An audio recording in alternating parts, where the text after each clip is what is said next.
let's suppose I have to speak to new clients at work Yeah. regularly.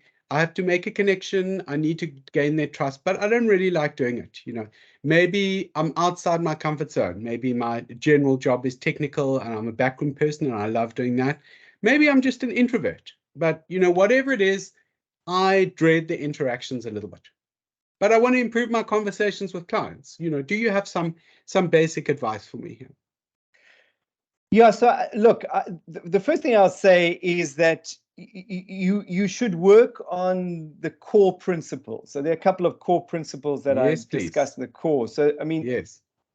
number one, which probably wouldn't apply to you and the person you've described, but almost number one is we should avoid what I call conversational narcissism, which almost explains itself, that we just talk about ourselves and we talk about everything from our perspective, and any opportunity we get in a conversation, we kind of bring it to ourselves. Yes. Now, as that kind of character you described, you're more of an individual, you're unlikely to be guilty of that.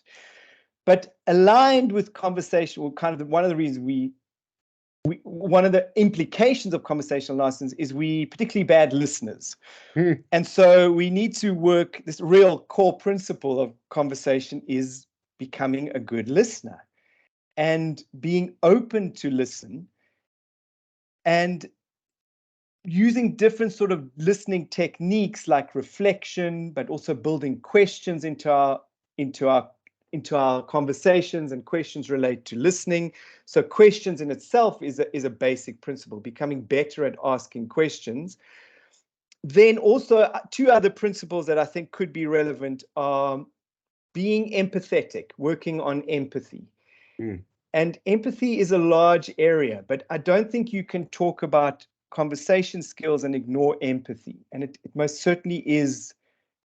It's a core principle of good conversations. It's become more empathetic.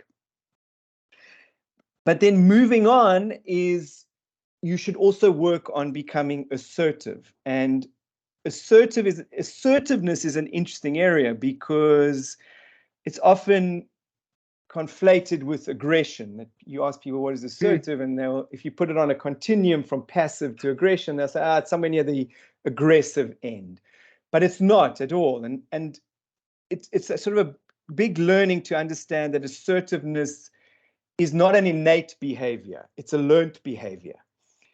And in very simple terms, what is assertiveness? Is it I value you and I value myself.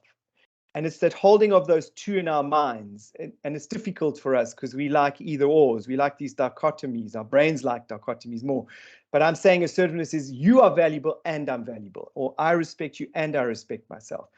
So I think those are some basics. I mean, that might not get you out there and having the conversation, but those are some things to keep in mind and maybe reflect for yourself which you not so good at, which you could work on.